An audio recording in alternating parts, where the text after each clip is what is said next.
menyentuh kita semua umat di lingkungan Bonaventura ini. Lebih-lebih di masa Prapaskah ini memang kita diundang oleh gereja, satu, untuk senantiasa berdoa. Yang kedua, berderma. Kira? Berderma. Yang ketiga apa? Berpuasa. Tadi Dibian juga katakan bahwa puasa itu tidak hanya sekedar mengurangi makan dan minum. Kalau penjenengan puasa hanya sekedar mengurangi makan dan minum, itu puasa identik dengan diet. Ya mengurangi jatah daging. Demikian juga pantang. Kalau pantang penjenengan hanya sekedar mengurangi kesenangan, itu juga hanya ngirit. Biasanya nek jajan 10.000, ini jajan 5.000. Ya? Padahal gereja mengajak kita untuk betul-betul memahami makna pantang dan puasa ini secara baku. Ya. Kemarin di pertemuan kecil di tempat Bu Mariati, saya dengan Pak Heru, dengan Bu Yani, dengan Mas Anton berkelakar. Aku dia dari wong Katolik yo bingung. Ya, saya jadi orang Katolik juga bingung. Kenapa? Karena pendapat berpuasa itu antara satu tokoh dengan tokoh yang lain juga berbeda-beda. Ya. Kalau di Keuskupan Agung Semarang, berpuasa itu adalah makan 1 hari 1 kali kenyang. Artinya tidak 2-3 kali, 1 hari 1 kali kenyang. Lalu yang 2 hari, yang 2 kali gimana? Yang 2 kali maksudnya kalau 1 hari jatahnya makan 10.000, ya berarti kan 30.000, yang 20.000 kita masukkan dalam kota APP. Yang 20.000 itu di Keuskupan Agung. Tapi sementara di toko lain, di keuskupan lain mengatakan bahwa makan kenyang 1 kali, yang lain boleh makan tetapi tidak kenyang. Artinya ketika jatah makan kita 10.000, ya yang pagi 5.000, siang 10.000, sore 5.000, yang sisa 5.000 tadi yang tidak kita gunakan kita masukkan di dalam APP. Maka kita memasukkan itu bukan sisa, ya bukan sisa, tapi sungguh-sungguh memang kita sisihkan, ya kita sisihkan sehingga kotak APP itu nanti di hari raya Jumat Agung sudah penuh dengan uang recehan 2.000-an, 1.000-an, 5.000-an, tidak uang 100-an 5 atau 100-an 3, bukan. Tapi penuh dengan receh. Itu sisa apa bagian dari apa yang kita ambil hari-hari. Monggo mau dikurangi. Oh, hari ini saya tidak merokok. Biasanya saya habis rokok 3 bungkus satu hari. Saya 3 bungkus itu sekarang kalau rokok udah garam udah 28.000 kan 3 ya kan. Terus piro kuwi? 74.000 masukkan semua. Kebak itu nanti pasti kalau itu semua dimasukkan dalam kotak APP di minggu ketiga APP sudah minta lagi kotak Mas Anton. Mas, kotakmu udah penuh. Ya, saya minta lagi kotak baru. Sekali lagi Bapak Ibu, monggo dalam arti pantang dan puasa ini, monggo kita sungguh-sungguh kita manfaatkan gunakan. Bukan hanya mengurangi makan dan minumnya saja, tetapi lebih bagaimana kita membangun niat, membangun tadi Bu Ayani mengatakan membangun kualitas hidup, ya kualitas hidup agar hidup kita itu lebih bermanfaat, lebih berkualitas, terutama bagi diri dan bagi sesama. Nah, maka pada malam hari ini kita diingatkan juga oleh Yesus di dalam Injil tadi. Kalau orang-orang Yahudi mereka minta tanda supaya Yesus menunjukkan tanda keilahiannya, supaya mereka percaya bahwa Yesus itu anak Allah, tetapi Yesus sungguh-sungguh tidak pernah memberi tanda kepada orang Yahudi. Tandamu ya Nabi Yunus. Mengapa? Karena Yunus itu sebagai tanda pertobatan, sebagai lambang pertobatan. Yunus itu sebagai tanda pertobatan. Nah, tanda yang kita diberikan Yesus kepada kita, ya Yesus itu sendiri tandanya. Bagi kita orang Katolik, tanda yang kita terima ya segala sesuatu yang kita nikmati tiap hari. Kita bisa melihat, itu sudah tanda. Kita bisa bernapas lega, itu bisa tanda. Kita bisa berjalan dengan badan yang ringan, dengan badan yang enteng, itu sudah tanda. Dan berbagai macam hal sudah diberikan tanda pada kita. Betapa beratnya ketika kalau kita hanya bernapas saja, pegang-pegang. Seperti kalau saya Pak, kambuh asma itu mengaku ambegan itu kosong temen. Ya, pengudara disediakan Tuhan mengaku ambegan itu kosong temen. Kadang-kadang betul tadi dengan Bu Yani, kita perlu menyadari betul bahwa siapa terus dia sumber berkat, sumber tanda itu ya Tuhan melalui orang-orang yang ada sekitar kita. Kalau sekarang kita ketemu dengan banyak orang macam itu, kita sudah diberi tanda bahwa kita itu punya sahabat, kita punya saudara, kita punya teman. Ya. Maka kalau orang Yahudi tadi minta, saya minta tanda supaya saya percaya bahwa aku anak Allah, orang bakal dikei. Karena apa? Tuhan tahu isinya orang-orang Yahudi seperti apa. Oleh karena itu Bapak Ibu, dalam masa puasa ini mari kita bersama-sama meningkatkan kualitas doa kita, meningkatkan kualitas derma kita, lalu meningkatkan kualitas puasa kita. Lalu mungkin ada yang bertanya, lah puasa kita itu hanya 2 kali toh? 2 kali kadang-kadang tidak dilakoni. Hanya 2 kali, hanya Rabu Abu, Jumat Agung, kadang-kadang tidak dijalankan. Apa meneh 40 dina medur, mulai dari Rabu Abu sampai Jumat Agung. Kalau kita hitung puasa kita dari Rabu Abu sampai Sabtu Sepi itu 46 hari, bukan 40 hari. Loh kok dapat 40 hari dari mana? Dari 40 hari itu hitungan dari 6 hari dalam 1 minggu kali 6, ya, ditambah 4 hari pertama, Rebo, Kamis, Jumat, Sabtu. Jadi 40 hari. Loh yang minggu tidak dihitung Pak, minggu tidak dihitung. Karena apa? Minggu itu hari Tuhan, minggu itu hari pesta. Ya, bahkan kalau Jumat itu merupakan hari pesta, Jumat itu hari pesta, kita boleh tidak berpantang karena hari pesta. Ya, tetapi jarang dalam masa prapaskah Jumat ada pesta itu jarang. Dan memang tidak terus awal kita tidak menyediakan itu untuk berpesta. Itu hitungan 40 hari. Jadi kalau dihitung puasa kita itu kalau jujur 46 hari. 46 hari.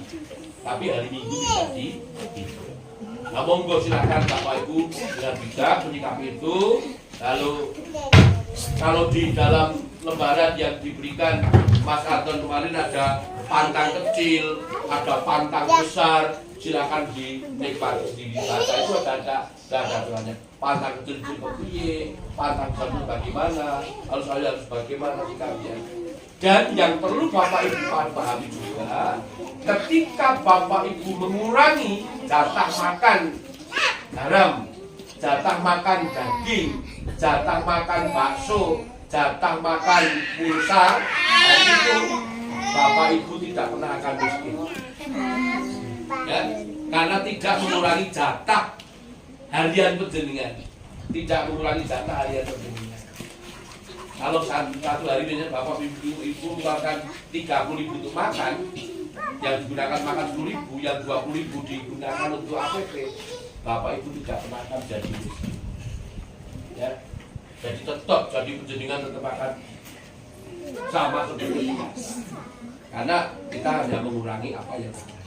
Oleh karena itu, makanya Bapak Ibu di dalam permenungan kita malam ini sekaligus pada malam ini kita juga mengenang 1 tahun meninggalnya Ibu Francisca Saveria Sumila, yang saya selalu terkenang-kenang dengan Ibu ini. Karena apa? Karena Ibu ini begitu pasrahnya kepada Tuhan. Ya, Ibu Sumila ini begitu pasrahnya kepada Tuhan. Maka kalau 1 tahun yang lalu Bapak Ibu berkesempatan melihat wajahnya Bu Sumila ketika di dalam peti, Bu Sumilah itu seolah-olah meninggal dengan hati yang gembira, hati yang ceria. Mungkin kalau boleh dibahasakan, aku wis lega, aku wis ikhlas, aku wis ilo mergo anak-anakku wis kabeh dadi menungso. Aku saiki tak suwati. Maka saya juga terkejut pada waktu Bu Sumilah meninggal itu, karena 1 minggu sebelumnya saya sudah diingatkan Pak Heru, Pak, minggu ini tidak usah kirim komuni karena Simbah agak tidak enak badan. Oke lah. Maka hari minggu terakhir itu saya tidak kirim komuni. Nah kok tahu-tahu Seninnya ada kabar kalau Ibu Sumilah tidak ada. Begitu cepatnya Ibu sowan kepada Tuhan. Nah, tentu ini adalah bagian dari keimanan Ibu Sumilah yang sangat luar biasa. Keimanan Ibu Sumilah yang begitu pasrah kepada Tuhan. Monggo Gusti anggenipun badhe kerja jiwa lan raga. Ini luar biasa. Saya belajar banyak dari Ibu Sumilah ketika saya setiap saat mengirim komuni di sini. Ya, ketika saya datang, dia begitu sangat hormat dengan sakramen matu. Luar biasa. Ya, dari kamar ini kemudian jalan ke sini, dan yang saya sangat senang dan sangat-sangat luar biasa itu adalah Bu Heru dan Pak Heru. Meskipun dia tertatih-tatih jalan dari kamar itu, tetapi Pak Heru dan Bu Heru tidak segera membopong Bu Sumilah, yuk tak lingguh tidak. Dengan cara yuk pelan-pelan, hati-hati, yuk satu langkah lagi, udah lagi pegang mejanya, ayo duduk. Begitu sabarnya Bu Heru dan Pak Heru ketika harus menemani Ibu Sumilah terima sakramen makan. Nah, permenungan seperti ini yang kadang-kadang membuat hati kita menjadi terenyuh seperti yang tadi dialami Tuhan. Ya, kita sudah diberi oleh Tuhan berbagai macam kenikmatan. Ya, kita boleh makan enak, kita boleh minum segar, kita boleh punya badan yang sehat, kita boleh punya mata yang sehat, kita boleh punya pendengaran yang sehat.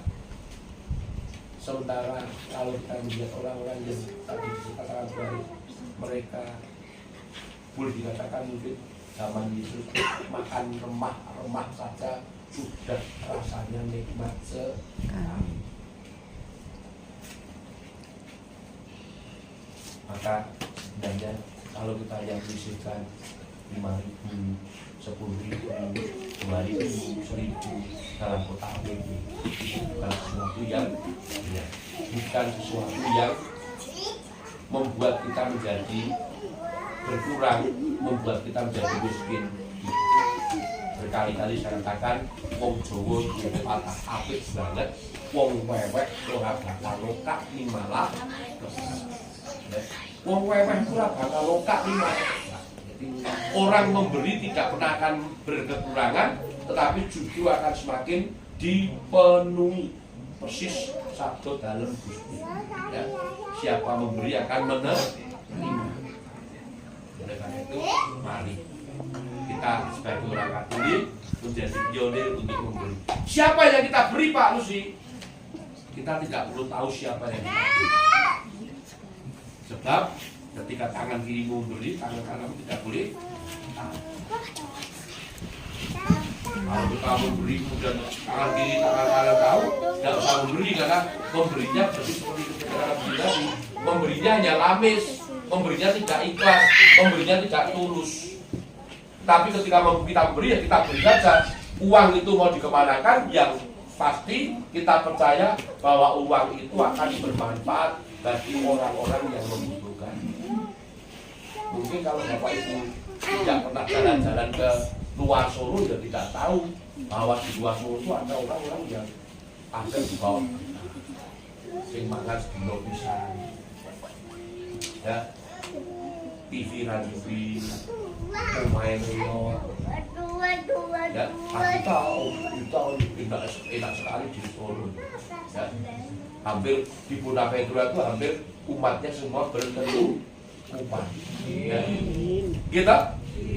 Artinya tidak ada yang perlu dibantu untuk di Bunda Petra itu. Kalau saya melihat itu, ya, Kalau kami tidak dibantu, cuma bercukupan minimal untuk menghidupi diri sendiri. Betul. Orang yang harus ngandung tangan kok, tidak ada yang mengajukan proposal kok, tidak ada perusahaan kok, tidak ada. Ini orang luar biasa di Tuhan. Mudah-mudahan ini menjadi contoh bagi umat yang lain. Kita sungguh diberkati Tuhan dan kita mengajukan perjuangan agar perhubungan agama ini yang kita bawa bersama dengan APP dan sekaligus kita memulai tahun-tahun Ibu Francisca Saveria Sumila, kita sungguh diberkati dan kita diberi berkat dan melimpah. Amin. Amin. Kemudian kepada Bapa dan Putra dan Roh Kudus Seperti pada permulaan sekarang selalu dan sepanjang. Bapak Ibu yang dikasihi Tuhan, marilah kita berpindah buku. Kita menggunakan buku yang kecil. Kita membuka halaman 96.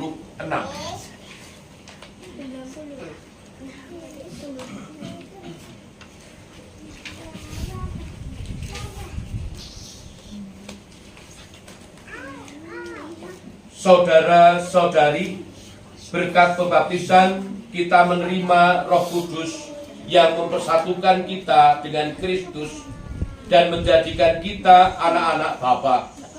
Marilah kita dengan rendah hati memanjatkan doa-doa kita kepada Bapa. Ya Bapa, lewat putramu Yesus Kristus, Engkau menghendaki agar kami tidak terbelenggu dalam kuasa dosa dan penderitaan. Engkau menghendaki kami, umat-Mu, mengalami pembebasan dan kemerdekaan dari derita dan cengkraman maut dan dosa. Bebaskanlah saudara kami, Ibu Francisca Saveria Sumila, yang telah 1 tahun menghadap-Mu dari semua belenggu dosa dan maut. Kami mohon. Kasihanilah kami ya Tuhan. Bagi kami yang ditinggalkan, semoga anugerah pembebasan yang boleh diterima dan dialami oleh saudara kami ini mendorong dan menyemangati kami untuk mengungkapkan terima kasih kami dalam wujud tindakan kasih kepada sesama dan orang-orang yang kami jumpai dan kami layani setiap hari. Kami mohon. Kasihanilah kami ya Tuhan. Bagi mereka yang kurang mengalami kasih, semoga Engkau sendiri berkenan menyentuh hatinya, agar mereka merasakan sapaan-Mu lewat alam, pekerjaan, dan orang-orang yang ada di sekitarnya. Kami mohon. Kasihanilah kami ya Tuhan. Semoga doa-doa dan kehadiran kami semua menjadi kekuatan bagi keluarga yang ditinggalkannya, dan juga menguatkan harapan kami akan hidup yang kekal. Kami mohon. Kasihanilah kami ya Tuhan. Marilah kita hening sejenak, kita panjatkan doa-doa pribadi kita.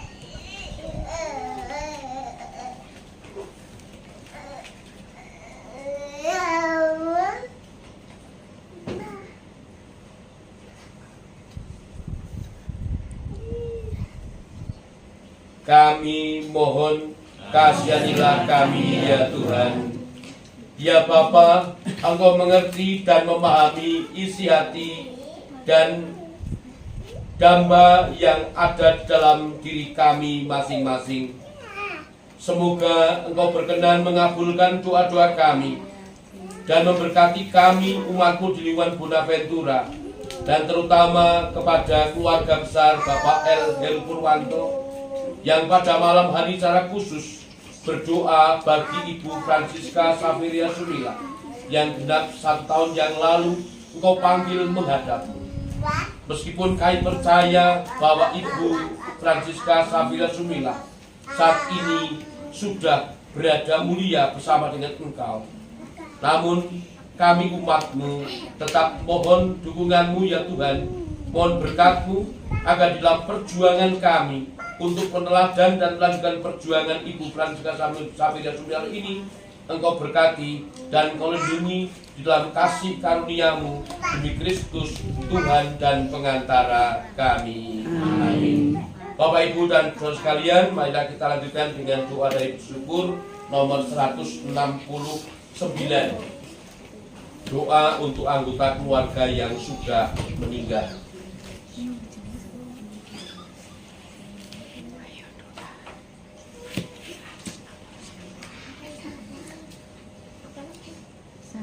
Marilah kita berdoa. Allah, pangkal kehidupan semua insan, Engkau telah memanggil Ibu Francisca Saveria Sumila dari tengah-tengah kami untuk kembali ke hadirat-Mu. Dia sekarang berada di pangkuan-Mu, tetapi kami tetap merasa bersatu dengan dia, sebab kami semua adalah putra-Mu. Kami sama-sama anggota tubuh Kristus yang satu, warga persekutuan kaum beriman dahulu, kini dan yang akan datang. Kami yakin bahwa hidupnya hanyalah diubah, bukannya dilenyapkan, dan bahwa suatu kediaman abadi ini tersedia baginya di surga. Didasari oleh keyakinan ini, semoga dalam menghadapi maut yang tak terelakkan, kami tidak lagi merasa takut karena sungguh-sungguh didukung oleh harapan akan hidup abadi yang dijanjikan kepada kami. Segala dosanya terimalah dia telah mati seperti Kristus, maka percayalah dia pun bangkit seperti Kristus. Kami berdoa pula bagi semua orang yang telah Kau panggil mendahului kami, karena belas kasih dan keimanan, semoga mereka